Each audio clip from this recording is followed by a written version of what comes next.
यार हमने last class में क्या क्या डिस्कस कर लिया था। हमने work done bye constant force discuss कर लिया था और work done by variable force discuss कर लिया था।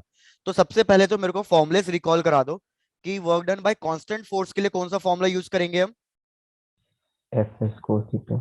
Very good. जब भी हम वर्क डन निकालना चाहेंगे किसी भी एक कांस्टेंट फोर्स के लिए तो हम फॉर्मूला यूज करेंगे F S cos theta. Where as हम कौन सा फॉर्मूला यूज करेंगे अगर हमारा फोर्स वेरिएबल है और वो डिस्प्लेसमेंट पे एक्स पे डिपेंड करे एफ एस तो हमारा फॉर्मूला हो जाएगा F x into D x और लिमिट लगा देंगे फ्रॉम एक्स वन से लेके एक्स टू तक।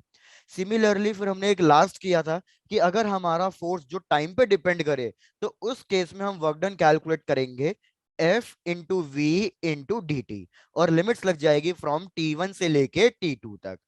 चेक करो यहां तक कोई डाउट है। No sir. चलो बढ़िया। तो भाई मैं आपको एक फोर्स दे रहा हूं और मैं आपको एक डिस्प्लेसमेंट की वैल्यूज दे रहा हूं। Calculate the work done by the force.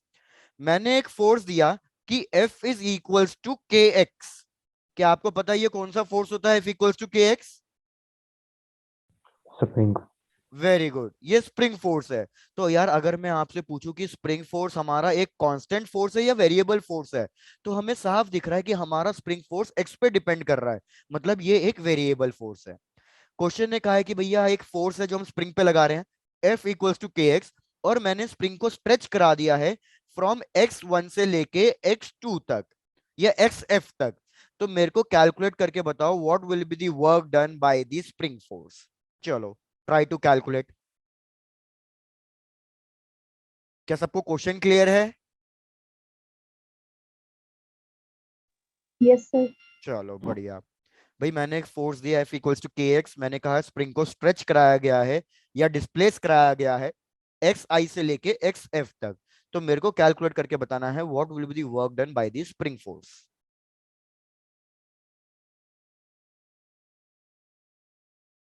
Done से। डन। एरी कितना आंसर आया? सर के एक्स एफ माइनस मुझे के मल्टीप्लाई करके के एक्स आई। नहीं, चलो लेट्स ट्राई टू कैलकुलेट। यार हमें पता है ये एक वेरिएबल फोर्स है तो हम सबसे पहले क्या करेंगे, हम लिखेंगे अपना formula F dot D x. तो अगर मैं इसमें सब्स्टिट्यूट करूं तो हमारे एफ का फॉर्मूला है के एक्स इंटू डी एक्स।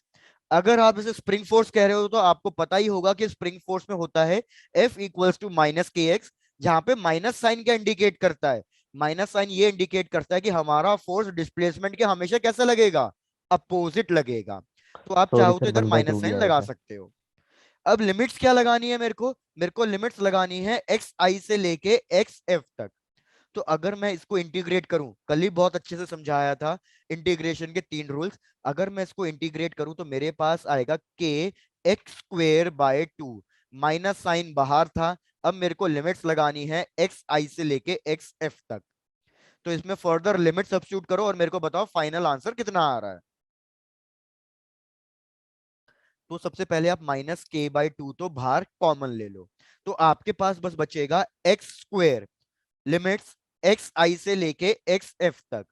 तो अगर मैं इसको फाइनली कैलकुलेट करूं तो मेरे पास आएगा minus K by two into X F square minus X I square.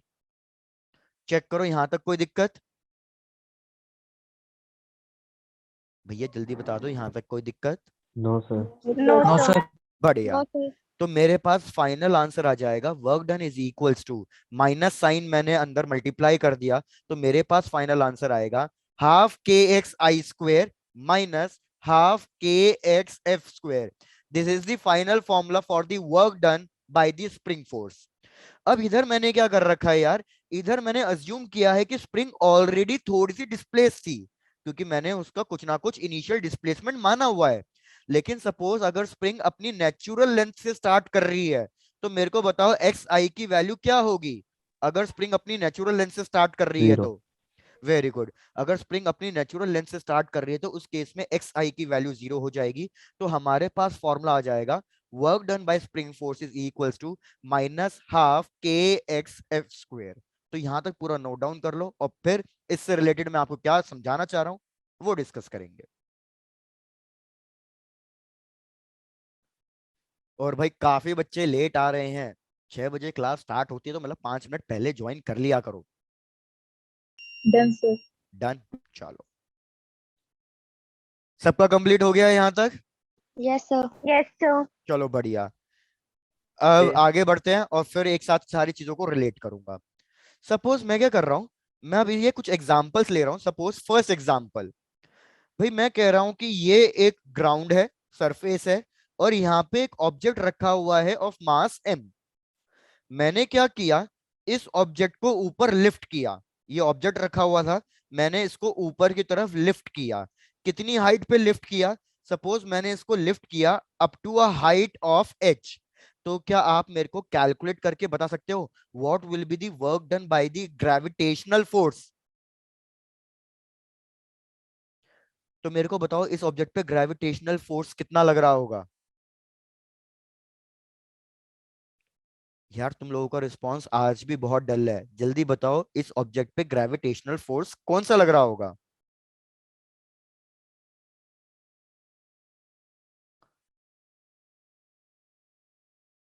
मैं भी आगे नहीं बढ़ूंगा, याद रखना, मैं भी ऐसे चुप बैठे रहूंगा फिर। आराम से टाइम पास करते हैं, चाहे सही हो चाहे गलत हो, उससे मतलब नहीं, आंसर तो देना पड़ेगा। Sir zero. ठीक है, चलो किसी एक ने बोला। और एच। सबसे पहले अगर मैं ग्रेविटेशनल फोर्स की बात करूं, तो ग्रेविटेशनल फोर्स का मतलब होता है वेट। तो इस ऑब्जेक्ट पे तो वेट कितना लग रहा पोटेंशियल होगा? लगेगा सर। इस ऑब्जेक्ट पे वेट डाउनवर्ड्स लग रहा होगा। तो तो एम ऑब्जेक्ट जी पे एच। ग्रेविटेशनल फोर्स लग रहा है नीचे। भाई वर्क डन का फॉर्मूला होता है force into displacement into cos theta. तो इस पे वेट फोर्स है mg। मैंने इसको कितना डिस्प्लेस कराया है? मैंने इसको डिस्प्लेस कराया है हाइट h पे। तो डिस्प्लेसमेंट की वैल्यू हो गई h। मेरे को बताओ फोर्स और डिस्प्लेसमेंट के बीच में कितना एंगल है? Zero. जीरो। भैया फोर्स लग रहा है नीचे, डिस्प्लेसमेंट हो रहा है ऊपर। तो इन 180. दोनों के बीच में एंगल है 180 डिग्री। तो अगर मैं work done by gravitational force calculate करूं इस वाले केस में, तो work done by gravitational force आ रहा है -mgh। पहले यहां तक चेक करो, यहां तक की बात क्लियर है? Yes sir. Yes, sir. Very good, very good. हाँ बोलो, किसी के लिए रिपीट करना है? डन। सिमिलरली एक दूसरा केस अज्यूम करो। भाई मैंने क्या करा, मैंने एक इंक्लाइन प्लेन ले लिया। मैंने कहा ये कुछ ना कुछ एंगल है थीटा, ये कुछ ना कुछ लेंथ है एल। ये मैंने कोई लेंथ ले ली, ये लेंथ है एल। और ये वाली हाइट मैंने ले ली कि भैया ये वाली हाइट है कुछ ना कुछ एच। मैंने ऑब्जेक्ट को यहां से मूव करना स्टार्ट कराया, और इस ऑब्जेक्ट को मैं ऊपर लेके जा रहा हूं। कितना ऊपर लेके जा रहा हूं? बिल्कुल टॉप मोस्ट पॉइंट पे लेके जा रहा हूं। तो अब की बार फिर से कैलकुलेट करके देना है मेरे को work done by gravitational force. तो बताओ अब की बार work done by gravitational force कितना लिखूं? तो ग्रेविटेशनल फोर्स का मतलब है मेरे को क्या मार्क करना है? वेट। तो मैंने क्या किया, वेट मार्क किया और उसके दो कंपोनेंट स्प्लिट कर लिए। एक इधर आ गया मेरे पास mg cos थीटा, और एक आ गया मेरे पास mg sin थीटा। तो मेरे को बताओ इधर मेरे को कौन सा फोर्स लेना चाहिए, mg sin थीटा या mg cos theta? I'm the sign theta. Very good. इधर मेरे को mg sin थीटा लेना चाहिए बिकॉज डिस्प्लेसमेंट उसके अपोजिट डायरेक्शन में हो रहा है। वेरस mg cos थीटा के तो डायरेक्शन में हो ही नहीं रहा वर्क, क्योंकि वो परपेंडिकुलर आ रहा है। तो अब की बार मैं लिखूंगा mg sin theta into displacement कितना हो रहा है L, और इन दोनों के बीच में एंगल कितना है 180 780. डिग्री। तो मेरे पास आ जाएगा -mg sin theta into L. पहले चेक करके बताओ यहां तक कोई दिक्कत? No, sir. अब इस ट्राइंगल में से मेरे को साइन थीटा की वैल्यू लिख के बताओ, साइन थीटा की वैल्यू कितनी लिखूं मैं इस ट्राइंगल में, इंक्लाइन प्लेन में साइन थीटा की value? Height H upon by H. h upon L, perpendicular upon hypotenuse into L. L L cut गया तो हमारे पास अभी भी वर्क डन कितना आया? -mgh ही आया। अब मैं आपको क्या प्रूफ कराना चाह रहा हूं इन सब चीजों से, ध्यान दो। भाई पहले वाले केस में मैं क्या कर रहा था, मैं ऑब्जेक्ट को डिस्प्लेस करा रहा था कितनी हाइट पे? h हाइट पे। दूसरे वाले केस में भी मैं ऑब्जेक्ट को कितनी ऊपर लेके जाना चाह रहा हूं? मैं हाइट h पे ही लेना चाह रहा हूं। तो मैंने देखा कि दोनों केसेस में वर्क डन सेम आया है। दोनों केसेस में आंसर इस पे डिपेंड नहीं कर रहा कि मैं इस ऑब्जेक्ट को सीधा लेके गया हूं या इस ऑब्जेक्ट को टेढ़ा लेके गया हूं, इस पे डिपेंड नहीं कर रहा। सिर्फ वो किस पे डिपेंड कर रहा है, वो सिर्फ और सिर्फ डिपेंड कर रहा है कि मैं इसको कितनी हाइट पे लेके जा रहा हूं। क्या ये बात समझ में आई है? Yes, sir. तो याद रखो, हमारे ये वाले जो सर एक फोर्सेस, मिनट लास्ट स्लाइड करना। हाँ ये लो प्रकुल भाई, ध्यान से सुनना और कुछ रिपीट करना हो तो प्लीज बोल देना। सर रिपीट डन कर दो। सर। कौन सा पार्ट रिपीट करूं ये भी बता दो, कि मैंने क्या स्टेटमेंट बोली वो रिपीट करनी है। Yes sir. डन। भाई मैंने बोला कि दोनों केसेस में क्या डिफरेंस है, इधर समझो। चलो, एक बार मैं ऑब्जेक्ट को सीधा ऊपर लेके गया हूं और एक बार मैं ऑब्जेक्ट को टेढ़ा लेके गया हूं, लेकिन अल्टीमेटली मैं कितनी हाइट पे लेके गया? अल्टीमेटली मैं इधर भी हाइट एच पे लेके गया और इधर भी कितनी हाइट पे लेके गया? हाइट एच पे लेके गया। तो इधर इससे मतलब नहीं है कि आप सीधा लेके गए या टेढ़ा लेके गए, दोनों केसेस में वर्क डन कितना आ रहा है? माइनस एम जी एच आ रहा है। मतलब इसमें हमारी सिर्फ क्या मैटर कर रही है? हमारी जो इस केस में सिर्फ मैटर कर रही है वो सिर्फ है हाइट, कि हम ऑब्जेक्ट को कितनी हाइट पे लेके जा रहे हैं। इससे कोई लेना देना नहीं है कि आप ऑब्जेक्ट को सीधा लेके जा रहे हो, टेढ़ा लेके जा रहे हो, या सपोज आप मल्टीपल स्टेट से लेके जाओ। लेकिन अगर आप हाइट एच पे लेके जा रहे हो तो इस केस में भी वर्क डन कितना आएगा? माइनस एम जी एच ही आएगा। क्या ये स्टेटमेंट समझ में आ गई? Yes sir. Yes sir. Done. Yes. तो यार हमने देखा कि इन सब फोर्स, ये जो दोनों केसेस लिए हैं, इसमें मैंने फोर्स कौन सा कंसीडर किया है? इसमें मैंने ग्रेविटेशनल फोर्स कंसीडर किया है। तो क्या मैं कह सकता हूं कि वर्क डन, ध्यान देना अब जो मैं स्टेटमेंट लिख रहा हूं, work done by gravitational force, कि भैया work done by gravitational force सिर्फ और सिर्फ डिपेंड कर रहा है हाइट पे, it does not depends upon path. क्या यहां तक की चीजें क्लियर हो गई? Yes, sir. Yes, sir. तो भैया ऐसे फोर्सेस जिनका वर्क डन पाथ पे डिपेंड ना करे, रिपीट, ऐसे फोर्सेस जिनका वर्क डन पाथ पे डिपेंड ना करे, तो उन फोर्सेस को हम कहते हैं कंजर्वेटिव। Conservative forces. तो अब आप कंजर्वेटिव फोर्स की डेफिनेशन लिख लो, यहां पे स्टार्ट करो अपना टॉपिक कंजर्वेटिव फोर्स। आज पूरा इसी के बारे में पढ़ना है। तो कंजर्वेटिव फोर्स की डेफिनेशन क्या होती है? याद रखो, भले ही ये फोर्स लिखा हुआ है लेकिन कंजर्वेटिव फोर्स की डेफिनेशन होती है work done by the forces, work done bye such forces does not depends upon path, does not depends upon path.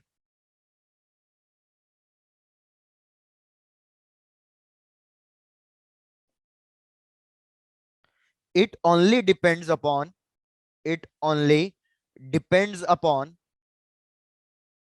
initial and the final position, initial and final position। Check कर लो ये statement समझ में आई या नहीं आई।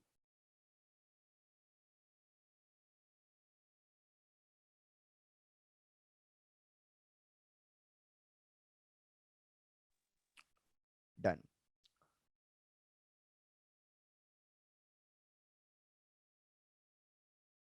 Aryan check करके बताओ। एरी, आप यस सर। क्लियर है? Yes sir. डन। चलो, तो यार देखो, कंजर्वेटिव फोर्स है ना, अभी फिलहाल के लिए हमारे सिलेबस में ये कह लो तीन टाइप के कंजर्वेटिव फोर्स हैं। एक तो मैंने तुम्हें बता ही दिया कि ग्रेविटी फोर्स हमारा कंजर्वेटिव फोर्स होता है। सिमिलरली याद रखो, दूसरा हमारा जो इलास्टिक फोर्स होते हैं ये भी कंजर्वेटिव फोर्स होते हैं। जैसे इलास्टिक फोर्स का एग्जांपल क्या है? Spring force. तो अगर आप एक चीज नोटिस करो, पीछे इधर जो मेरा work done by spring force आया था वो भी सिर्फ किस पे डिपेंड कर रहा है? इनिशियल पोजीशन और फाइनल पोजीशन पे डिपेंड कर रहा है। क्या इसमें कहीं पे भी पाथ का जिक्र हुआ कि मैंने स्प्रिंग को कैसे स्ट्रेच किया है? सीधा स्ट्रेच नो किया है सर। या वर्टिकल स्ट्रेच किया है या किसी एक एंगल पे स्ट्रेच किया है? यहाँ पे उस चीज का कोई जिक्र नहीं है। सिर्फ इतना पूछा गया हमसे, सिर्फ इतना आंसर आया कि भैया कहाँ से स्ट्रेच किया और कितना स्ट्रेच किया, मतलब initial and the final point आया। तो हमारा जो ये work done by spring force है ये भी क्या बन जाएगा? कंजर्वेटिव फोर्स बन जाएगा। और तीसरा, क्या आप बता सकते हो तीसरा कौन सा कंजर्वेटिव फोर्स है हमारे सिलेबस में? भाई आप सबको पता होना चाहिए, ये तो आप 12th के स्टूडेंट हो, ये तो पता ही होना चाहिए। भाई तीसरा फोर्स है इलेक्ट्रोस्टैटिक फोर्स। इलेक्ट्रोस्टैटिक फोर्स भी हमारा कंजर्वेटिव फोर्स है। क्या यहां तक की चीजें बिल्कुल समझ में आ गई? Yes. यहां तक नोट डाउन करो, फिर आगे बढ़ेंगे। चलो यहां तक पूरा कंप्लीट करो, अभी तो बहुत कुछ पढ़ना है, पहले यहां तक कंप्लीट कर लो। Done, sir. डन। चलो भाई बहुत बढ़िया। अब हमारा लॉजिक कॉन्सेप्ट क्या कहता है कि यार कभी भी अगर हमारा वर्क डन होगा कंजर्वेटिव फोर्स के अगेंस्ट, अगर हमारा कभी भी वर्क डन होगा कंजर्वेटिव फोर्स के अगेंस्ट, तो आप यार 9th क्लास से पढ़ते आ रहे हो, अगर इस ऑब्जेक्ट को मैं ऊपर लेके गया हूं हाइट h पे, तो इसकी पोटेंशियल एनर्जी कितनी होगी? mgh। तो आप एक चीज देखो, मेरा work done against gravitational force आ रहा था -mgh, और पोटेंशियल एनर्जी आ रही है mgh। तो क्या आपको वर्क डन और पोटेंशियल एनर्जी में कुछ रिलेशन समझ में आ रहा है? Yes sir. कि भैया अगर हम कभी भी वर्क डन करेंगे ऑपोजिट। कंजर्वेटिव फोर्स के अगेंस्ट, तो वो हमेशा minus of change in potential energy के फॉर्म में स्टोर हो जाएगा। मतलब कि अगर मैं किसी भी कंजर्वेटिव फोर्स के अगेंस्ट काम करूंगा, वो हमेशा पोटेंशियल एनर्जी के फॉर्म में स्टोर हो जाएगा। तो जब भी मैं किसी ऑब्जेक्ट को ऊपर उठाता हूं, तो मैंने ग्रेविटेशनल फोर्स के अगेंस्ट काम किया होता है, इसलिए वो ग्रेविटेशनल फोर्स का जो वर्क डन है वो पोटेंशियल एनर्जी में स्टोर हो जाता है, इसलिए हमारे पास पोटेंशियल एनर्जी आती है ग्रेविटी की, और उसका फॉर्मूला होता है mgh। और यही सेम रीजन है इलेक्ट्रोस्टैटिक फोर्स का भी, कि मैं जब किसी भी एक चार्ज पार्टिकल को इलेक्ट्रिक फील्ड में मूव कराता हूं, तो मतलब मैंने वर्क डन किया है अगेंस्ट द इलेक्ट्रोस्टैटिक फील्ड, तो वो वर्क मेरा पोटेंशियल एनर्जी में स्टोर हो जाएगा। इसलिए आपने एक टॉपिक पढ़ा होगा 12th के फर्स्ट चैप्टर में, इलेक्ट्रोस्टैटिक पोटेंशियल एनर्जी के क्यू बाय आर। क्या ये याद आया कुछ? Yes sir. Yes, sir. Very good. तो भाई क्या मैं सीधा सीधा लिख सकता हूं अब, potential energy due to gravity is equals to mgh? और मैं क्या सिमिलरली लिख सकता हूं, potential energy due to spring will be equals to half K X F square? मतलब बस माइनस साइन हटा दो वर्क में से, तो वो पोटेंशियल एनर्जी बन जाएगा। और similarly potential energy due to electrostatic force, उसका फॉर्मूला हमें पता ही है, that is K Q by R. Check कर लो, ये तीनों फॉर्मूले क्लियर हो गए, कॉन्सेप्ट क्लियर हो गया?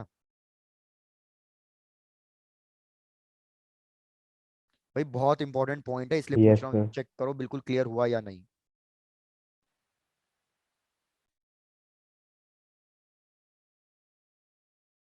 भाई कोई कुछ नहीं बोला, जल्दी बता दो। Yes sir. डन है।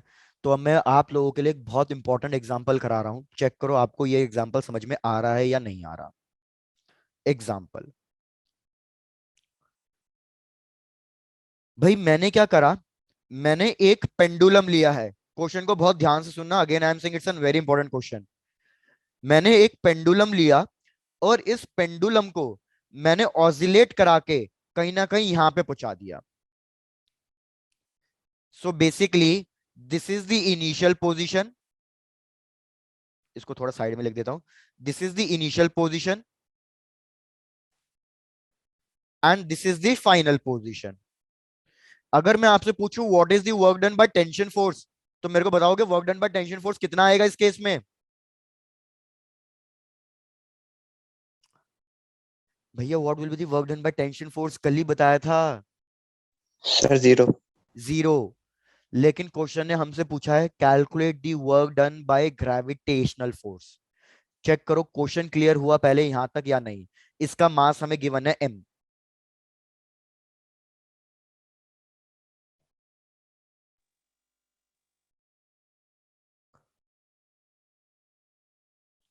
चलो भाई, अगर हमें कैलकुलेट करने के लिए पूछा जाए work done by tension force, तो इस केस में work done by tension force zero आएगा, क्योंकि हमने अपनी लास्ट क्लास में डिस्कस किया है टेंशन फोर्स और डिस्प्लेसमेंट के बीच में हमारा जो एंगल होगा वो 90 डिग्री हो जाएगा। तो अगर एंगल 90 डिग्री है, तो इस केस में हमारा हमेशा वर्क डन जीरो आएगा। लेकिन हमें कैलकुलेट करने के लिए क्या पूछा गया है, हमें कैलकुलेट करने के लिए पूछा गया है work done by gravitational force. और मुझे पता है कि ग्रेविटेशनल फोर्स एक कंजर्वेटिव फोर्स है, तो जो भी इसका वर्क डन होगा वो सिर्फ और सिर्फ किस पे डिपेंड करेगा, वो Height. डिपेंड करेगा कि मैं इसको कितनी हाइट पे लेके जा रहा हूँ। चाहे मैं इसको सर्कुलर पाथ के अलोंग लेके गया हूं, चाहे सीधा ऊपर लेके गया हूं, उससे कोई मतलब नहीं है। रिपीट कर रहा हूं, हम work done by gravitational force calculate करना चाहते हैं तो हमें सिर्फ हाइट देखनी है कि मैं इसको कितना ऊपर लेके गया हूं। अब वो मेरी मर्जी है, चाहे मैं इसको ऐसे ले जाऊं, चाहे मैं इसको सीधा ऊपर ले जाऊं, दोनों केसेस में आंसर सेम आएगा, क्योंकि ये पाथ पे डिपेंड नहीं करता। तो देखो अब हम इसको कैसे कैलकुलेट करेंगे। इसको कैलकुलेट करने से पहले अब मेरे को एक छोटा सा लॉजिक बता देना। छोटा सा लॉजिक है कि यार अगर ये मैं ग्राउंड ले रहा हूं, अर्थ ले रहा हूं, और मैंने कहा कि मैं एक ऑब्जेक्ट एम को ऊपर हाइट एच पे लेके गया हूं, तो मेरे को बताओ पोटेंशियल एनर्जी इस केस में कितनी आ रही है। mgh. बहुत MGH. बढ़िया, mgh।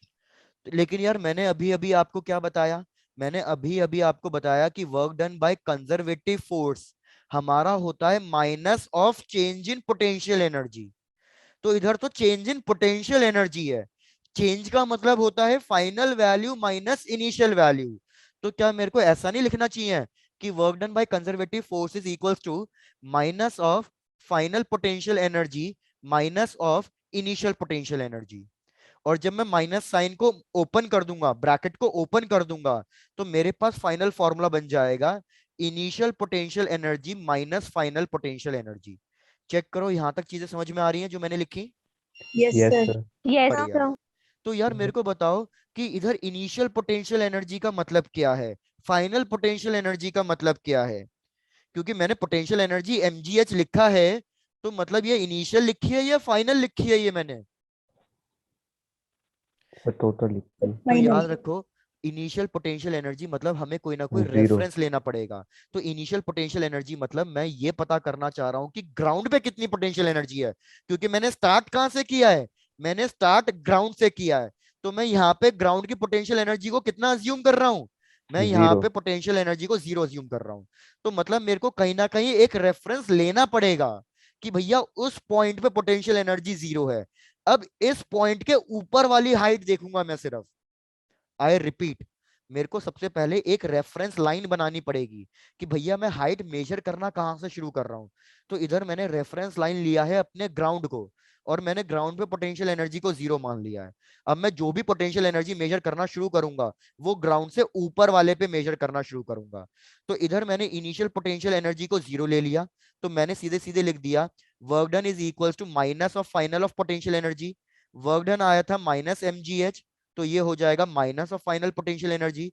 माइनस साइन कट गया था, तो जो ये पोटेंशियल एनर्जी मेरे पास आ रही है, ये कौन सी पोटेंशियल एनर्जी है, ये याद रखो मेरे पास फाइनल पोटेंशियल एनर्जी है। चेक करो, इतनी छोटी सी बात, ये 9th क्लास से हम पढ़ते आ रहे हैं, लेकिन हमें अच्छे से पता नहीं होता। क्या अब ये पूरी बात समझ में आ गई। Yes, sir. Yes, sir. Yes, sir. बढ़िया। तो अब यही लॉजिक इधर लगाना है। अब सोचो मैं क्या कर रहा हूं। सबसे पहले तो मेरे को एक रेफरेंस लाइन चाहिए जिसपे मैं पोटेंशियल एनर्जी को 0 अज्यूम कर लूं। तो मैंने क्या किया, मैं हमेशा इस इनिशियल वाले को रेफरेंस लाइन मान लूंगा। तो इस वाइट लाइन पे, मतलब जब मेरा पेंडुलम का जो ये बॉब है, ये मास m वाला, तो इसकी अभी इनिशियल पोटेंशियल एनर्जी कितनी लिख दूं मैं, इनिशियल 0. पोटेंशियल एनर्जी 0 लिख दूंगा। अब मैं जो भी हाइट मेजर करना शुरू करूंगा वो इस लाइन के ऊपर मेजर करना शुरू करूंगा। यहां तक की चीजें क्लियर हो गई। Yes, sir. Yes, sir. Done, बहुत बढ़िया। अब आया ना रिस्पॉन्स, ऐसे दे दिया करो यार। अब मैं यार क्वेश्चन ने मेरे से पूछा है work done by gravitational force, तो ग्रेविटेशनल फोर्स का मतलब है वेट। तो मैंने देखा वेट लग रहा है नीचे की तरफ, तो मतलब मेरे को हाइट जो देखनी है वो या तो नीचे की तरफ होना चाहिए या ऊपर की तरफ होना चाहिए। मतलब मैं जो डिस्प्लेसमेंट देखूंगा वो सिर्फ और सिर्फ वर्टिकल डायरेक्शन में देखूंगा, क्योंकि जब मैं इस पेंडुलम को यहां लेके गया हूं तो डिस्प्लेसमेंट मेरा हॉरिजॉन्टल डायरेक्शन में भी हुआ है, डिस्प्लेसमेंट मेरा वर्टिकल डायरेक्शन में भी हुआ है। लेकिन मेरे को सिर्फ कौन सा डिस्प्लेसमेंट देखना है, मेरे को सिर्फ वर्टिकल वाला देखना है।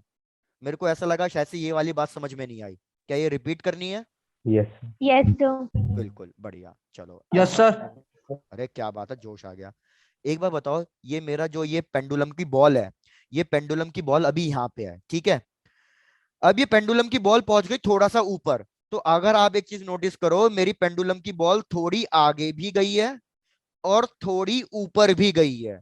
इसने दो डिस्प्लेसमेंट कवर, एक एक्स एक्सिस में डिस्प्लेसमेंट कवर किया है और एक वाई एक्सिस में डिस्प्लेसमेंट कवर किया है। तो जब मैं आपसे कैलकुलेट करने के लिए बोल रहा हूं work done by gravitational force, तो मेरे को बताओ आपको कौन सा डिस्प्लेसमेंट देखना चाहिए, एक्स वाला या वाई वाला? वाई वाला। Y1. तरफ वाई वाला देखेंगे, क्योंकि हमें अल्टीमेटली उसी डायरेक्शन में डिस्प्लेसमेंट देखना है जिस डायरेक्शन में फोर्स लग रहा हो। तो फोर्स लग रहा है वर्टिकल डायरेक्शन में, तो इसलिए मैं सिर्फ वर्टिकल डायरेक्शन वाली ही डिस्प्लेसमेंट देखूंगा। तो क्या यहाँ पे मेरे को एक्स कैलकुलेट करना चाहिए? बिल्कुल कैलकुलेट नहीं करना चाहिए, क्योंकि ये मेरे किसी काम का नहीं है। यहां तक का लॉजिक क्लियर हो गया? Yes, sir. Yes, Yes. sir. sir. अरे वाह, तो आपकी काफी चीजें तो आपको समझ में आ गई है। 90% ऑफ द क्वेश्चन सॉल्व हो चुका है। अब देखो क्या करूंगा मैं यहाँ पे ना एक इमेजिनरी लाइन ड्रॉ कर देता हूं। मैंने यहाँ पे एक इमेजिनरी लाइन ड्रॉ कर दी, तो मुझे दिख रहा है कि ये ऊपर वाला एक राइट एंगल ट्राइंगल बन गया। ये एक राइट एंगल ट्राइंगल बन गया। पूरी लेंथ ऑफ द पेंडुलम को अज्यूम कर लो एल, तो ये वाली लेंथ भी एल होगी, क्योंकि स्ट्रिंग की लेंथ थोड़ी चेंज हो रही है। तो अगर मैंने आपको ये वाली लेंथ एल दे दी है, तो क्या आप मेरे को ये वाली लेंथ कैलकुलेट करके दे सकते हो ट्रिग्नोमेट्रिक रेशियो लगा के कि ये वाली लेंथ कितनी आ रही है? तो मैं Yes. क्या करूंगा, Yes, sir. मैं यूज करूंगा इसमें कॉस थीटा। कॉस थीटा का फॉर्मूला होता है बेस अपॉन हाइपोटेन्यूस। मैं बेस निकालना चाहता हूं, तो ये हो जाएगा एच कॉस थीटा। तो इधर एच क्या है, इधर एच है एल। L. तो मेरे पास बेस की वैल्यू आ जाएगी एल कॉस थीटा। अगर ऊपर वाले पार्ट की लेंथ आ गई है एल कॉस थीटा और पूरी लेंथ है एल, तो क्या आप मेरे को रिमेनिंग लेंथ बता सकते हो कि रिमेनिंग लेंथ कितनी बचेगी? ये वाली लेंथ, ये वाली लेंथ कितनी बचेगी? L minus L cos theta. बहुत बढ़िया अंशिता। तो हमारे पास y की वैल्यू आएगी L माइनस बी। तो L माइनस बी मतलब L minus L cos theta. और मैंने अभी थोड़ी देर पहले ही आपको बताया कि हमें कौन सा डिस्प्लेसमेंट देखना है, x या y। तो हमें सिर्फ y वाला Y. डिस्प्लेसमेंट देखना है। चेक कर लो यहां तक जितना भी मैंने कैलकुलेट किया, क्या यहां तक भी कोई दिक्कत? No, sir. No, sir. No, sir. No, sir. बस क्वेश्चन हो गया तो यार सॉल्व। क्वेश्चन सॉल्व हो चुका है। तो याद रखो हमें क्या करना था, work done by gravitational force calculate करना था। तो फोर्स इनटू डिस्प्लेसमेंट इनटू इनके बीच का एंगल। तो इधर मेरा फोर्स है mg, डिस्प्लेसमेंट है हमने कैलकुलेट किया अभी अभी, डिस्प्लेसमेंट है y। mg, mg नीचे लग रहा है, y ऊपर जा रहा है, तो इनके बीच में एंगल कितना हुआ? 180. 180 डिग्री। तो सारी वैल्यू सब्स्टिट्यूट कर दो और अपना आंसर बता दो। तो भैया y की वैल्यू आ गई थी l minus L cos theta, और यहाँ पे है -1। तो इस पूरे को सॉल्व कर दो, तो आपके पास आंसर आ जाएगा minus M G L minus L cos theta. Check करो सबको यहां तक का ये पूरा आंसर क्लियर हो गया या नहीं? Yes, sir. Yes, sir. Done, sir. अब यार क्वेश्चन दो तरीके से पूछ सकता है। इधर क्वेश्चन ने आपसे पूछा था work done by gravitational force, तो मुझे दिखा था कि ग्रेविटेशनल फोर्स नीचे है, डिस्प्लेसमेंट ऊपर है, तो इसलिए मेरा work done by gravitational force negative आ रहा है। लेकिन अगर बाय चांस क्वेश्चन पूछता कि find the potential energy stored, ध्यान से सुनना जो मैंने बोल रहा हूँ। क्वेश्चन बोल रहा है कि पता करो कि कितनी पोटेंशियल एनर्जी स्टोर हो गई है उस पेंडुलम में जब मैं इसको ऑक्सिलेट करा के ऊपर लेके गया था। तो मुझे पता है पोटेंशियल एनर्जी इसी वैल्यू का क्या होगी, नेगेटिव होगी। तो यही पोटेंशियल एनर्जी को बस किस में लिख देना है मेरे को, पॉजिटिव में लिख देना है। तो ये हो गई पोटेंशियल एनर्जी, ये हो गया work done by gravitational force. अब ये क्वेश्चन एग्जाम में कभी नहीं आएगा, याद रखो ये क्वेश्चन एग्जाम में कभी नहीं मिलेगा। इस क्वेश्चन का जो ये फाइनल आंसर आया है, ये दूसरे क्वेश्चन में एज अ स्टेप यूज होगा। तो इसलिए आपको अब ये आंसर याद रखना चाहिए, ताकि जब हम दूसरा क्वेश्चन सॉल्व करेंगे उसमें ये एज अ एक स्टेप की तरह यूज करना पड़ेगा, तो मैं डायरेक्टली यूज कर सकूं, पूरा सॉल्व ना करना पड़े। डन डना डन। Yes, sir. Yes, sir. Yes, sir. Yes, sir. चलो बढ़िया। तो अगर इसी बात में मैं एक और क्वेश्चन दे दूं तो क्या सॉल्व कर दोगे? ऐसे ही सेम क्वेश्चन दूंगा, same. Yes, sir. Yes, Yes, sir. sir. Yes, sir. चलो देखते हैं कौन कौन अपने दिमाग के बिल्कुल इस्तेमाल कर सकता है बढ़िया तरीके से, थोड़ा लॉजिक यूज कर सकता है, देखेंगे अब नेक्स्ट क्वेश्चन में। यहां तक कंप्लीट हो गया तो बढ़ चलूं आगे। Yes, sir. Yes, sir. चलो लेट्स सी। भैया क्वेश्चन है, कोमल क्या बोल रहे हो, आपका माइक ऑन है? ठीक है, चलो।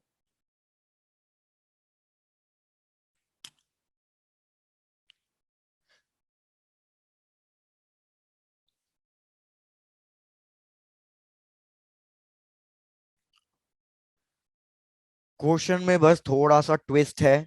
अब की बार ये इनिशियल पोजीशन है और ये फाइनल पोजीशन है। इसका मास गिवन है m, length of the string हमें गिवन है l, और ये इस तरीके से हुआ है। हमने क्या कर दिया, पहला पार्ट क्वेश्चन बोल रहा है calculate the work done by gravitational force, पहले तो ये पूछा है कैलकुलेट करने का। दूसरा क्वेश्चन में क्या ट्विस्ट है, मास के साथ साथ इसके ऊपर कोई ना कोई चार्ज भी है, और हमने इसको प्लेस कर दिया है एक यूनिफॉर्म इलेक्ट्रिक फील्ड के अंदर। इलेक्ट्रिक फील्ड है हॉरिजॉन्टल, इस डायरेक्शन में जा रही है, और इलेक्ट्रिक फील्ड की वैल्यू गिवन है Q। तो क्वेश्चन ने बोला है भैया कैलकुलेट करो work done by electrostatic force, ये दो चीजें कैलकुलेट करनी है।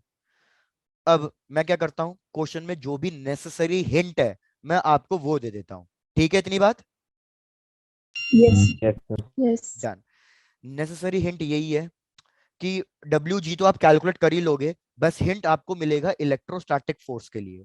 तो इलेक्ट्रोस्टैटिक फोर्स के लिए हिंट होता है, याद रखो कि भैया अगर हमें वर्क डन कैलकुलेट करना है तो मतलब हमें फोर्स इनटू डिस्प्लेसमेंट चाहिए। फोर्स होता है QE, डिस्प्लेसमेंट आप अपने आप कैलकुलेट करोगे, एंगल आप अपने आप देखोगे। तो बस मैंने फोर्स के लिए हिंट दे दिया था आपको, तो चलो ट्राई टू कैलकुलेट।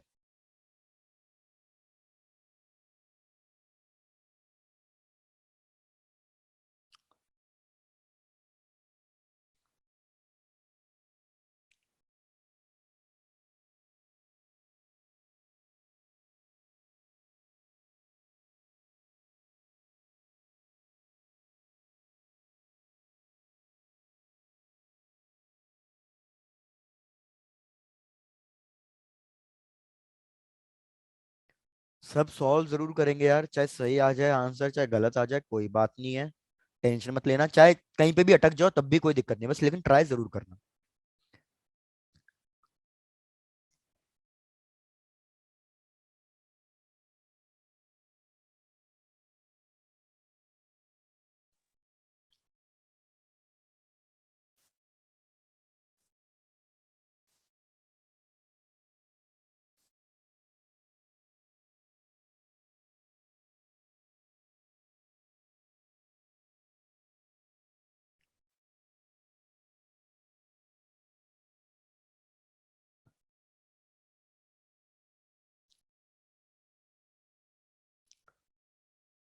प्रकुल ये वाला क्वेश्चन हो जाएगा।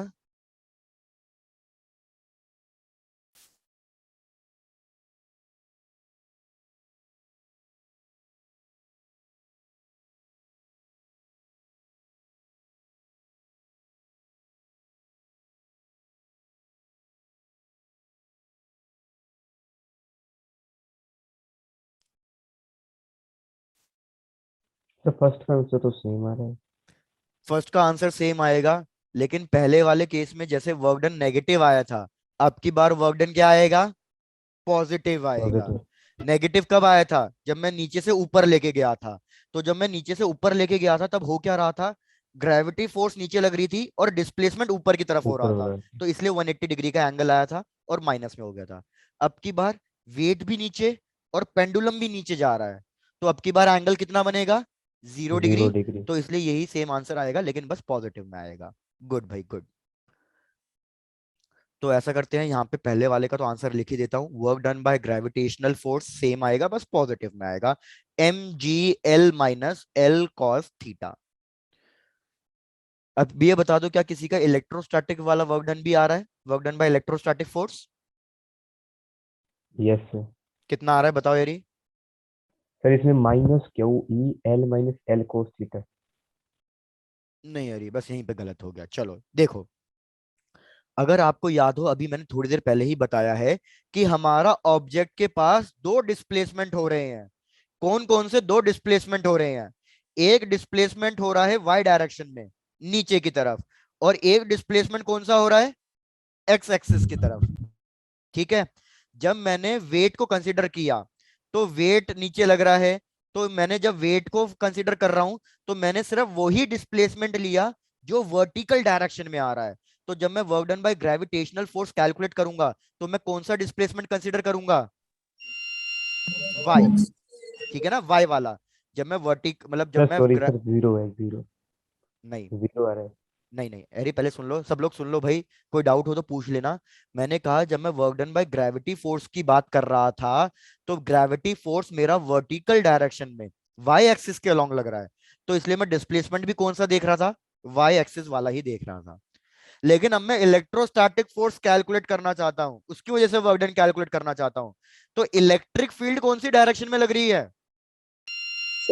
ओ, लेफ्ट, मतलब एक्स एक्सिस में। तो अब की बार इधर मेरे को कौन सा डिस्प्लेसमेंट लेना चाहिए, वाई या फिर एक्स, X. अब X. मेरे को X. एक्स लेना है। तो इधर मेरे को अब की बार एल कॉस थीटा वगैरह से कोई लेना देना नहीं है। तो मैं क्या करूंगा, यहाँ पे एक इमेजिनरी लाइन ड्रॉ कर दूंगा। पिछली बार मैंने क्या किया था, मैंने ये वाला कैलकुलेट किया था, लेकिन अब की बार मेरे को ये कैलकुलेट नहीं करना, अब की बार मेरे को ये वाली लेंथ कैलकुलेट करनी है, ताकि मेरे को वर्टिकल ये हॉरिजॉन्टल डिस्प्लेसमेंट एक्स की वैल्यू मिल जाए। तो मेरे को ट्रिग्नोमेट्रिक रेशियो यूज करके बताओ, ये इमेजिनरी लाइन की वैल्यू जो मैंने ड्रॉ करी है एक्स, उसकी वैल्यू कितनी आ रही है। चलो try to L sin calculate. theta. Very good. तो जब हम कैलकुलेट करेंगे तो हम ट्रिग्नोमेट्रिक रेशियो लेंगे sine theta, that is perpendicular by hypotenuse. तो परपेंडिकुलर हो जाएगा हमारे पास h इंटू साइन थीटा। तो परपेंडिकुलर मतलब x, x की वैल्यू आ गई l साइन थीटा। तो अगर हम मैं आपको कैलकुलेट करने के लिए पूछ रहा था work done by electrostatic force, तो आप लिखोगे electrostatic force into displacement into इनके बीच का जो भी एंगल होगा। तो इलेक्ट्रोस्टैटिक फोर्स होता है QE, डिस्प्लेसमेंट हमने अभी अभी देखा L साइन थीटा। अब मेरे को बताओ इलेक्ट्रिक फील्ड और डिस्प्लेसमेंट के बीच में कितना एंगल है,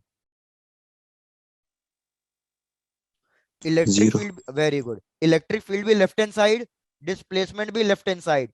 तो मेरे पास फाइनल आंसर आ गया, work done by electrostatic force is equal to QEL sine theta.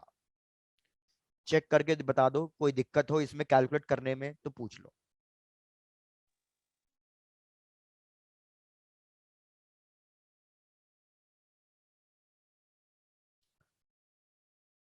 Done. Hemant check करके बताओ, जागृति, अदिति, अभय,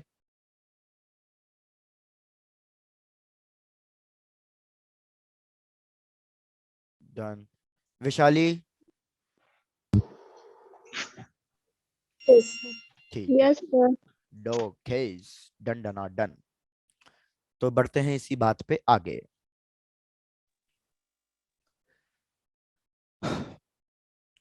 नेक्स्ट चीज देखो यार, अब हमने क्या कर लिया, work done by electrostatic force देख लिया, हमने work done by gravity force देख लिया।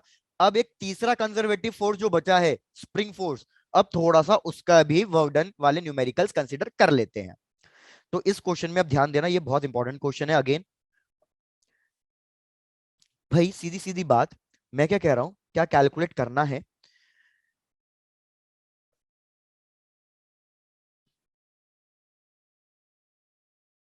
ये हमारी एक स्प्रिंग है जिसका स्प्रिंग कांस्टेंट है के। यहां पे एक ऑब्जेक्ट है जो किसी स्पीड से मूव कर रहा है, स्पीड है v। तो आपको पता है जब ये ऑब्जेक्ट मेरा स्प्रिंग से कोलाइड करेगा, टकराएगा, तो मेरी स्प्रिंग क्या कर जाएगी, दब जाएगी। Very good. जब हमारा ये ऑब्जेक्ट स्प्रिंग से टकराएगा तो ऑब्जेक्ट के पास अभी वेलोसिटी है, तो जब ऑब्जेक्ट हमारा स्प्रिंग से टकराएगा तो ये स्प्रिंग को कुछ ना कुछ कंप्रेस करेगा, दबाएगा। स्प्रिंग अगर कंप्रेस हो रही है, मतलब उस पर कुछ ना कुछ काम हुआ है, तो हमारे स्प्रिंग के पास कुछ ना कुछ पोटेंशियल एनर्जी आ जाएगी। क्वेश्चन ने क्या कैलकुलेट करने के लिए बोला है, क्वेश्चन ने बोला है find the maximum compression in the spring. यहां लिख रहा हूं question, find the maximum compression in the spring.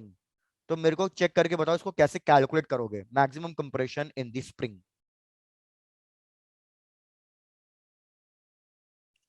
Try to solve this.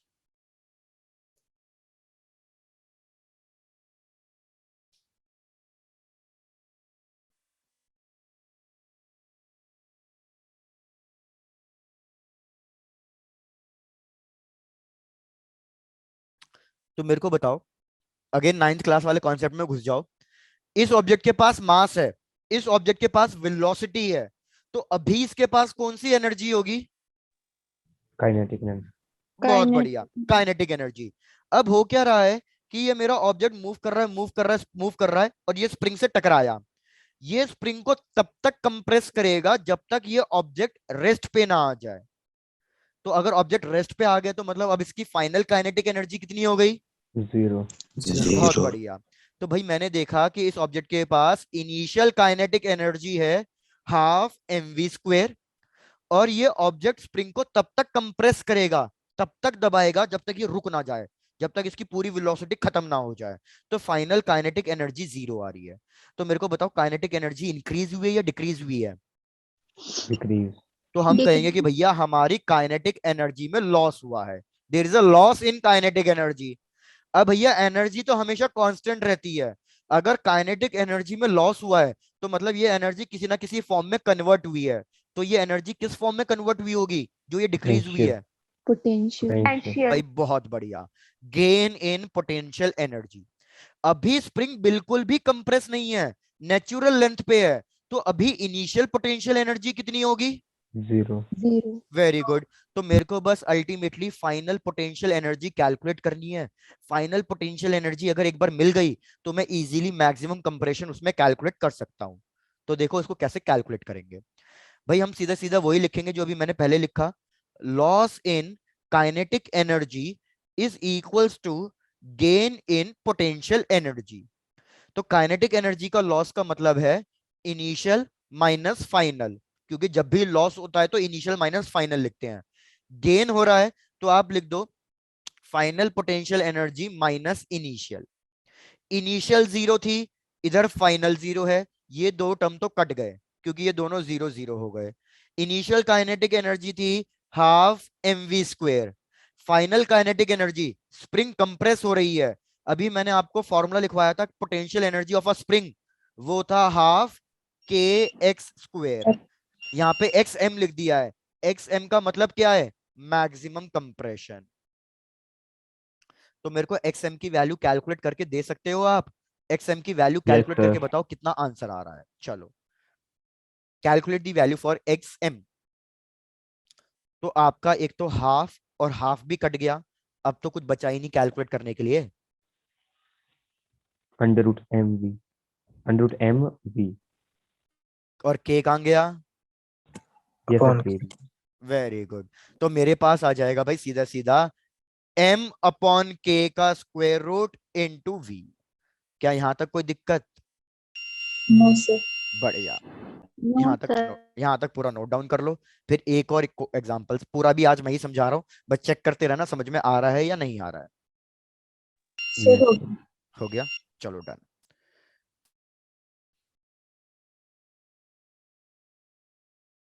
भाई डबल स्टार मार्क कर दिया मैंने इस क्वेश्चन पे, मतलब समझ लेना ये क्वेश्चन मतलब हद से ज्यादा इंपॉर्टेंट क्वेश्चन है।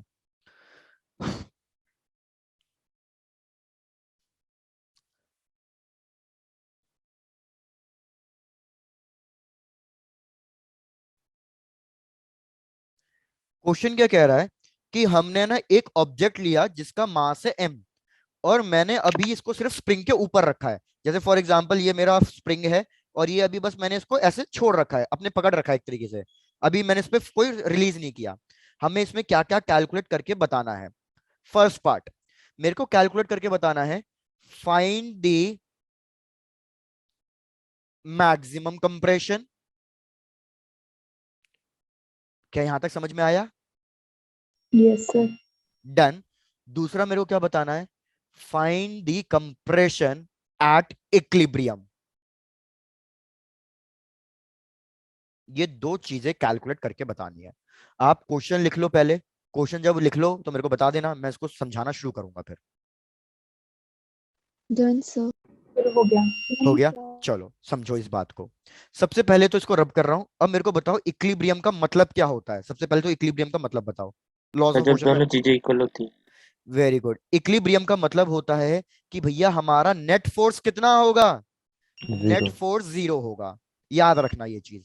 तो अगर क्वेश्चन ने मेरे से पूछा है find the compression at equilibrium, मतलब मेरे को नेट फोर्स 0 करना है। ठीक हो गई इतनी बात? Yes, sir. अभी ये स्प्रिंग अपनी नेचुरल लेंथ पे है, अगर स्प्रिंग अभी अपनी नेचुरल लेंथ पे है तो क्या अभी कोई स्प्रिंग फोर्स लग रहा होगा इसके ऊपर? No, sir. कोई स्प्रिंग फोर्स नहीं लग रहा होगा। डन। अब देखो क्या हो रहा होगा भैया, जैसे ही मैं इस ऑब्जेक्ट को छोड़ दूंगा तो मेरी स्प्रिंग है ना थोड़ी सी कंप्रेस हो जाएगी। थोड़ी सी कंप्रेस क्यों हो जाएगी? क्योंकि ऑब्जेक्ट नीचे कौन सा फोर्स दे रहा होगा? ऑब्जेक्ट नीचे अपना वेट लगा रहा होगा। ये स्प्रिंग थोड़ी सी कंप्रेस हो जाएगी। तो ये जो थोड़ी सी कंप्रेस हुई है, इसको हम कुछ ना कुछ अज्यूम कर लेंगे कि भैया ये कितनी कंप्रेस हुई है, ये एक्स नॉट कंप्रेस हुई है। अब सोच के बताओ, अगर स्प्रिंग कंप्रेस हुई है तो मतलब इस पे स्प्रिंग फोर्स लगना शुरू हो जाएगा। स्प्रिंग फोर्स कौन सी डायरेक्शन में लगेगा ये सोच के बताओ।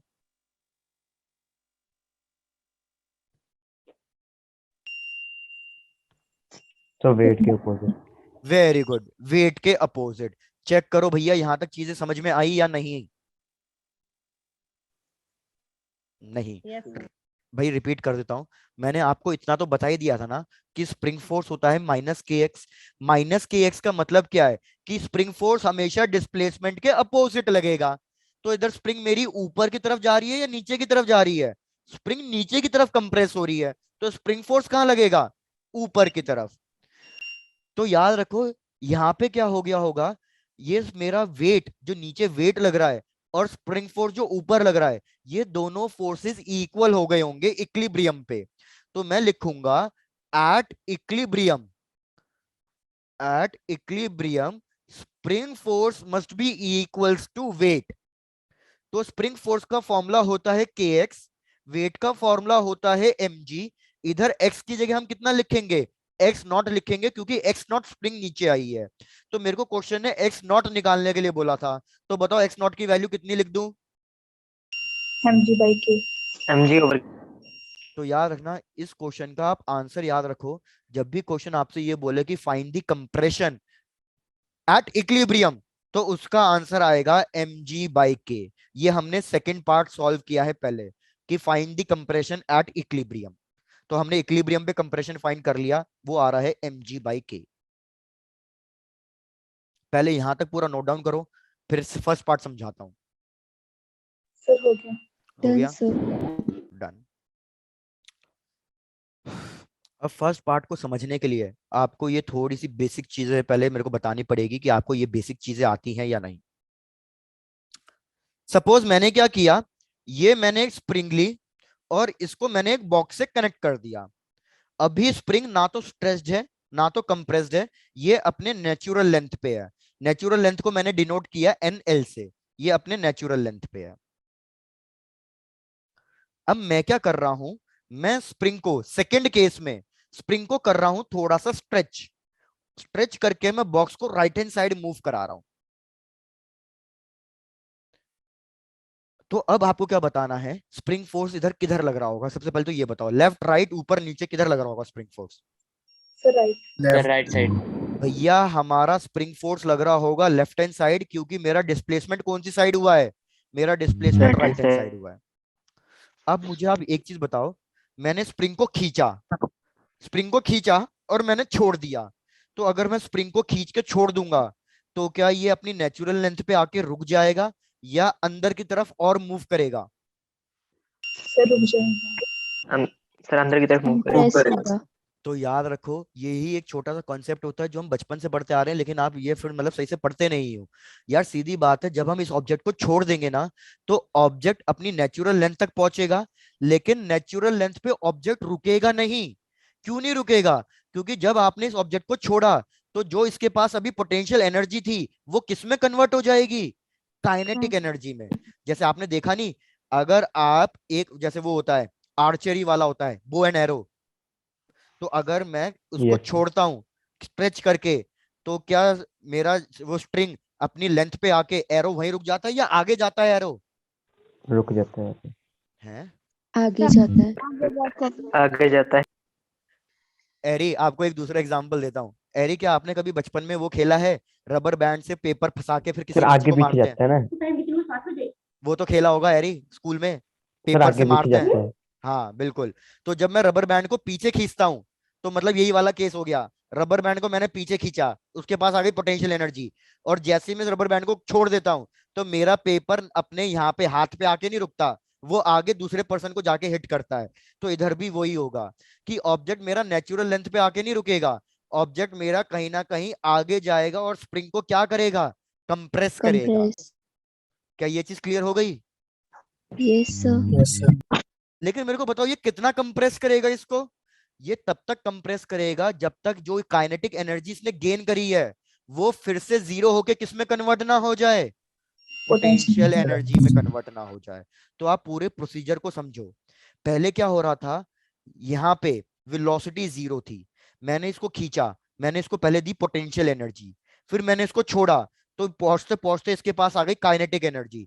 काइनेटिक एनर्जी की वजह से ये नेचुरल लेंथ पे नहीं रुकेगा, ये और आगे जाएगा। कब तक आगे जाएगा? जब तक इसकी काइनेटिक एनर्जी जीरो ना हो जाए, और जो ये काइनेटिक एनर्जी में लॉस हुआ है ये लॉस किस में कन्वर्ट ना हो जाए, पोटेंशियल एनर्जी में कन्वर्ट ना हो जाए। बिल्कुल यही वाला क्वेश्चन जो मैंने अभी ये थोड़ी देर पहले कराया, बिल्कुल वही क्वेश्चन बन रहा है ये। इतनी बात समझ में आ गई? Yes yes sir. Sir. Yes sir. Done. तो अगर इतनी बात क्लियर है आपको, तो अब यही चीज है ना अपने क्वेश्चन में अप्लाई कर दो, बस इतना ही काम करना है, यही चीज क्वेश्चन में अप्लाई कर दो। भाई अब मैं 3 डायग्राम्स ड्रॉ करूंगा, चेक करना आपको ये डायग्राम समझ में आ रहे हैं या नहीं। सबसे पहली सिचुएशन क्या थी कि भैया मेरी जो ये स्प्रिंग है ये अपनी नेचुरल लेंथ पे थी, तो अगर ये स्प्रिंग अपनी नेचुरल लेंथ पे थी तो इस पे अभी पोटेंशियल एनर्जी कितनी होगी, जीरो। इस पे कोई पोटेंशियल एनर्जी नहीं होगी। मैंने ऑब्जेक्ट को छोड़ दिया, मैंने ऑब्जेक्ट को छोड़ दिया तो ऑब्जेक्ट ने क्या किया, मेरी स्प्रिंग को दबाना शुरू कर दिया, उसने मेरी स्प्रिंग को कंप्रेस करना शुरू कर दिया। और मैंने देखा कि कंप्रेस करते करते एक पॉइंट ऐसा आया, एक टाइम ऐसा आया कि नीचे वाला वेट और ऊपर वाला स्प्रिंग फोर्स इक्वल हो गया था। तो ये हमने कौन सी सिचुएशन में इमेजिन किया था, हमने ये तब इमेजिन किया था जब हमारा ऑब्जेक्ट इक्विलिब्रियम में पहुंच गया था। तो ये सिचुएशन तो मैंने कब ड्रॉ करी थी, एट इक्विलिब्रियम में। लेकिन अब आप मेरे को एक चीज यही देख के बताओ, क्या मेरा ऑब्जेक्ट यहीं रुक जाएगा या और नीचे जाएगा, और नीचे आएगा। और नीचे नीचे जाएगा। जाएगा। वेरी गुड, जैसे इधर हो रहा था, मेरा ऑब्जेक्ट नेचुरल लेंथ पे नहीं रुकता, मेरा ऑब्जेक्ट और आगे जाता है, उसको पूरा प्रेस करता है। तो इधर भी वही होगा कि मेरा ऑब्जेक्ट यहाँ पे नहीं रुकेगा, मेरा ऑब्जेक्ट स्प्रिंग को और दबाएगा और कंप्रेस करेगा। कब तक कंप्रेस करेगा, जब तक मेरे ऑब्जेक्ट की फाइनल वेलोसिटी कितनी ना हो जाए, जीरो। ना हो जाए। बिल्कुल। तो ये हो गई मेरे पास फाइनल लेंथ। मेरे को क्वेश्चन ने क्या कैलकुलेट करने के लिए बोला है, क्वेश्चन ने मेरे से ये वाला डिस्टेंस कैलकुलेट करने के लिए बोला है, maximum compression in the spring. Check करो अब जो मैंने डायग्राम ड्रॉ किया, ये तीनों डायग्राम, क्या ये चीजें क्लियर हो गई? Yes sir. Yes very sir. Good, very good. अब मैं आपको एक शॉर्ट ट्रिक बता रहा हूं, बस उसको याद रखो, ज्यादा दिमाग मत लगाओ। शॉर्ट ट्रिक क्या है, जब भी क्वेश्चन बोले आपको इक्विलिब्रियम पे डिस्प्लेसमेंट, इक्विलिब्रियम पे कंप्रेशन फाइंड करना है, तो इक्विलिब्रियम का मतलब है कि बस आप दोनों फोर्स को इक्वल कर दो, नेट फोर्स जीरो कर दो। नेट फोर्स जीरो करने का मतलब क्या है कि चुपचाप स्प्रिंग फोर्स को किससे इक्वेट कर दो, वेट से इक्वेट कर दो। लेकिन जब भी मैं पूछूं मैक्सिमम कंप्रेशन, तो मैक्सिमम कंप्रेशन में ज्यादा दिमाग नहीं लगाना, मैक्सिमम कंप्रेशन में सीधा सीधा क्या काम करना है, मैक्सिमम कंप्रेशन में हमें पोटेंशियल एनर्जी वाला फॉर्मूला यूज करना है, जैसे हमने इधर यूज किया था अपने पहले क्वेश्चन में। कि क्वेश्चन ने मैक्सिमम कंप्रेशन पूछा था, तो मैंने क्या लिखा था इधर कि loss in kinetic energy is equal to gain in potential energy. क्या क्लियर हो गई यहां तक बात? Yes sir. यस मैं सर। यहाँ पे सॉल्व कर रहा हूँ, प्लीज चेक करना आपको समझ में आ रहा है या नहीं। एट मैक्सिमम कंप्रेशन, भाई हो क्या रहा है, ऑब्जेक्ट नीचे आ रहा है, तो मेरे को बताओ जब ये ऑब्जेक्ट नीचे आ रहा है तो ऑब्जेक्ट की जो पोटेंशियल एनर्जी है mgh, वो इंक्रीज हो रही है डिक्रीज हो रही है, डिक्रीज। बहुत डिक्रीज। बढ़िया। तो मैं यहाँ पे लिखूंगा कि loss in potential energy, loss in potential energy of block is equals to, अगर पोटेंशियल एनर्जी में लॉस हुआ है इधर, तो वो किसी ना किसी फॉर्म में कन्वर्ट हुई होगी। तो मेरे को बताओ इधर किस फॉर्म में कन्वर्ट हुई होगी वो? Kinetic energy. Kinetic energy. नहीं, इधर वो कन्वर्ट हुई है gain in potential energy of spring. Check करो यहां पे बात समझ में आई? ये वाला नहीं समझ में आया मेरे डन ख्याल से। सर। भाई सब लोग बताओ ऑनेस्टली, ये पॉइंट समझ में आया या नहीं समझ में आया? Yes No, sir. no, नहीं sir. आया। No sir. ठीक है, कोई बात नहीं, कोई बात नहीं, कोई बात नहीं, कोई बात नहीं। इतना कह सकता हूं, जो आप खुद कह रहे थे अभी, आप लोग ने यही कहा ना कि भैया change in potential energy must be equals to change in kinetic energy. यही तो मान रहे हो ना आप? Yes, sir. डन। आप यही चीज लेके चल लो, कोई दिक्कत नहीं है। मुझे बताओ इनिशियल काइनेटिक एनर्जी कितनी है? इनिशियल काइनेटिक एनर्जी कितनी है? तो भैया मेरा ऑब्जेक्ट रेस्ट पे था, तो इनिशियल काइनेटिक एनर्जी कितनी बोलूंगा? 0. जीरो। 0. 0. मेरा ऑब्जेक्ट स्प्रिंग को तब तक कंप्रेस करता रहेगा जब तक वो रुक ना जाए, तो मतलब फाइनल भी वो किस पे आ रहा है? 0. 0. फाइनल Rest भी पे। वो जीरो पे ही आ रहा है, रेस्ट पे ही आ रहा है। तो काइनेटिक एनर्जी कितनी हो जाएगी? 0. 0. बहुत बढ़िया। तो क्या मैं लिख सकता हूं चेंज इन पोटेंशियल एनर्जी का मतलब initial potential energy minus final potential energy? तो मतलब initial potential energy minus final potential energy is equals to zero.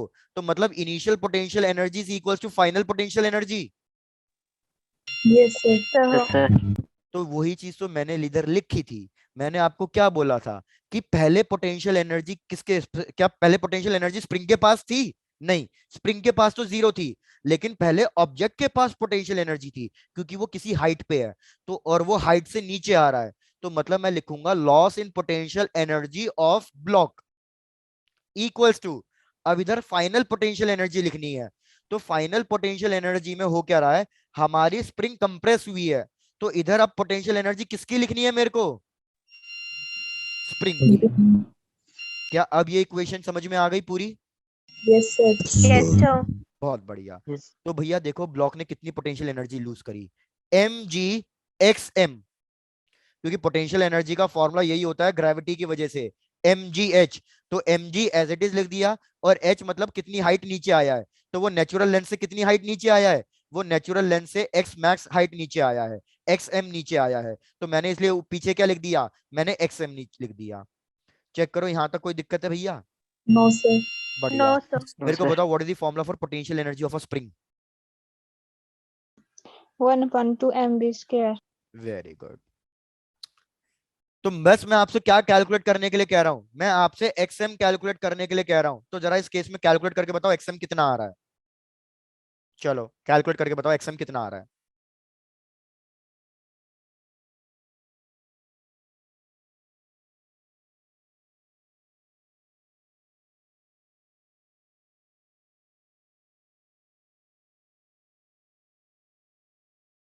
To M G over K. Very good Prakul, 2 mg/k। तो यार एक चीज अब आप नोटिस करना, जब मैंने इक्विलिब्रियम पे कंप्रेशन निकालने के लिए बोला था तो कितना आया था? mg/k इक्विलिब्रियम पे। जब मैंने आपको मैक्सिमम कंप्रेशन निकालने के लिए बोला तो कितना आ रहा है वो? 2 mg/k। तो क्या आप सीधा सीधा ऐसा याद रख सकते हो कि जब भी मैं वर्टिकल स्प्रिंग की बात करूंगा तो मेरा मैक्सिमम कंप्रेशन डबल आएगा उस कंप्रेशन के जो इक्विलिब्रियम पे हुआ होगा? Yes, sir. Yes sir.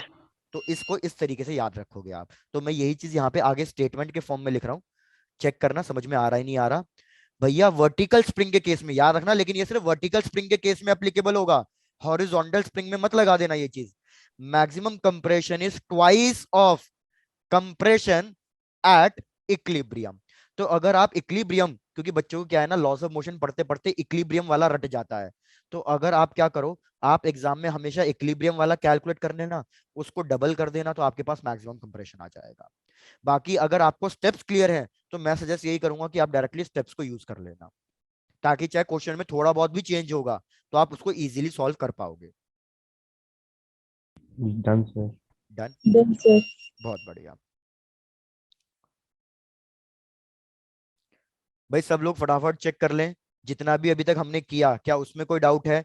मैंने आपको work done by gravitational force पढ़ा दिया, इलेक्ट्रोस्टैटिक फोर्स पढ़ा दिया, और work done by spring force वाला क्वेश्चन भी करा दिया।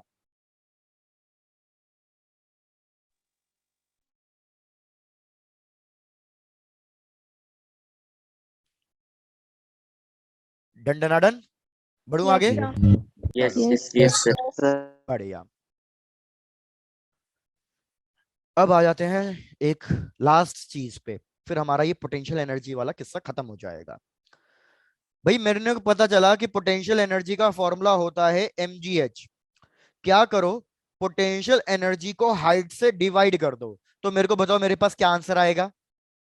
mg mg mg। mg क्या था, mg मेरा ग्रेविटेशनल फोर्स था, Yes, sir. yes sir और ग्रेविटेशनल फोर्स कैसा फोर्स था, constant कंजर्वेटिव फोर्स था। conservative तो भाई हम सीधे सीधे ऐसा कह सकते हैं कि जब भी मैं पोटेंशियल एनर्जी को डिस्प्लेसमेंट से डिवाइड करूंगा तो मेरे को किसकी वैल्यू मिलेगी हमेशा, कंजर्वेटिव। Very good. तो अब ये चीज को मिटा दो, ये तो मैंने 9th क्लास के कॉन्सेप्ट से समझाया। अब यही चीज हम लिखते हैं थोड़ा सा अपने 11th और 12th क्लास के लेवल से। तो हम सीधे सीधे क्या लिखेंगे कि F conservative force is equals to minus du by dx। du का मतलब क्या है, पोटेंशियल एनर्जी। dx का मतलब क्या है, dx का मतलब है कि मैंने पोटेंशियल एनर्जी को डिस्प्लेसमेंट। डिवाइड कर दिया है, डिफरेंशिएट कर दिया है डिस्प्लेसमेंट से, हाइट से। तो जब भी मैं पोटेंशियल एनर्जी को हाइट से डिस्प्लेस करूंगा, डिवाइड करूंगा, मेरे को हमेशा कंजर्वेटिव फोर्स मिल जाएगा। This relation is called as relation between potential energy and force. याद रखना, इस पे न्यूमेरिकल पक्का आएगा ही आएगा। अब इस पे मैं आपको बताता हूँ इसको कैसे यूज करना है। क्या आपको, आप नॉन मेडिकल स्टूडेंट हो तो आपको अच्छे से पता ही होगा, अगर दो चीजें डिवाइड हो रही हैं और ये दो चीजें ग्राफ में गिवन है तो हमें क्या कैलकुलेट करना होता है, स्लोप। बहुत बढ़िया, हमें कैलकुलेट करना होता है स्लोप। अगर दो चीजें मल्टीप्लाई हो रही हैं और वो दोनों चीजें ग्राफ में गिवन है तो फिर हमें क्या कैलकुलेट करना होता है, फिर हमें कैलकुलेट करना होता है एरिया, क्योंकि अंडर इंटीग्रेशन द का कर्व। मतलब है छोटी छोटी चीजों को जोड़कर पूरा एक एरिया बनाना। चीजें क्लियर है। Yes sir. Yes, sir. तो इसी कॉन्सेप्ट पे अब एक हाँ, अरे बहुत बढ़िया, बस बस बस। अब इसी चीज पे आप सुन लो एक चीज, इंपॉर्टेंट कॉन्सेप्ट। बस शुरू कर रहा हूं आज कॉन्सेप्ट, डिटेलिंग तो इसकी नेक्स्ट क्लास में ही करेंगे। मैंने यहाँ पे पोटेंशियल एनर्जी ली U, और यहाँ पे मैंने लिया X, और मैंने कुछ इस तरीके का ग्राफ ड्रॉ कर दिया। मैं कुछ ना कुछ पॉइंट्स मार्क कर रहा हूं, point A, point B, point C, point D, point E और पॉइंट F। आप सिर्फ मेरे को इतना बता दो, सिर्फ इतना बता दो, कौन कौन से पॉइंट्स पे मेरा स्लोप पॉजिटिव आ रहा है, कौन कौन से पॉइंट्स पे मेरा स्लोप नेगेटिव आ रहा है, और कौन कौन से पॉइंट्स पे मेरा स्लोप 0 आ रहा है। बस इतना बता दो आप लोग। सर ई और एफ पर 0 है। ठीक, और सर बी पर पॉजिटिव है। और स्लोप का मतलब क्या होता है, स्लोप का सर मतलब वाई होता टू है, minus Y one X two minus. बिल्कुल, मतलब स्लोप का मतलब होता है बेसिकली टेंजेंट फाइंड करना, क्योंकि स्लोप का फॉर्मूला होता है tan थीटा। भैया आप सबको ये चीज तो पता है, स्लोप का फॉर्मूला होता है tan थीटा, मतलब हमें टेंजेंट ड्रॉ करना है। तो जरा सारे पॉइंट्स पे टेंजेंट ड्रॉ करो। मैंने पॉइंट बी पे टेंजेंट ड्रॉ किया, मैंने पॉइंट डी पे टेंजेंट ड्रॉ किया, मैंने ई और एफ पे ड्रॉ किया। तो ये टेंजेंट बिल्कुल फ्लैट आ रहा है या एंगल पे टिल्टेड आ रहा है, flat. Flat. Flat. Flat. Flat का मतलब होता है स्लोप 0। तो स्लोप 0 किन किन पॉइंट्स पे आ रहा है, B, D, E, F. Very good. Slope positive, positive का मतलब स्लोप आपका ऊपर की तरफ एक्ट करना चाहिए। तो मैंने ए स्लोप ड्रॉ किया ए पे और सी पे। तो मेरे को बताओ किसका स्लोप ऊपर की तरफ आ रहा है, ए का या सी का, ए A. ए का। तो याद रखो पॉजिटिव स्लोप सिर्फ हमारा एक ही पॉइंट पे है, दैट इज ए। तो नेगेटिव स्लोप किस पे आ रहा है, सी C. बहुत बढ़िया। चेक करो ये स्लोप की कहानी समझ में आ गई। Yes sir Yes, sir. Yes sir अब इतना बता दो बस एक थोड़ा सा सोच के, मैंने कहा कंजर्वेटिव फोर्स होता है du by D x, D by D x का मतलब है स्लोप। तो आप मेरे को ये बता सकते हो किस किस पॉइंट पे नेट फोर्स 0 होगा, तो जहाँ पे स्लोप 0 होगा वहीं पे वो 0 होगा बस किस्सा खत्म। तो हमें पता है भैया नेट फोर्स वहां पे 0 होगा जहां पे मेरे इक्विलिब्रियम पॉइंट्स आएंगे, और इक्विलिब्रियम पॉइंट्स का मतलब है जहां पे मेरा स्लोप 0 होगा। तो मैंने देखा मेरा पॉइंट बी डी ई और एफ, इन सारे पॉइंट्स पे मेरा नेट फोर्स 0 होगा क्योंकि स्लोप 0 है। तो ये चारों के चारों पॉइंट्स मेरे क्या कहलाएंगे? ये चारों के चारों पॉइंट्स मेरे इक्विलिब्रियम पॉइंट्स कहलाएंगे। डन हो गई इतनी बात? Yes, sir. बस Yes, आज yes. के लिए इतना ही। चेक करो अब यहाँ तक पूरी बात समझ में आई है या नहीं, और कुछ भी डाउट है छोटा मोटा कैसा भी वो पूछ लेना यार।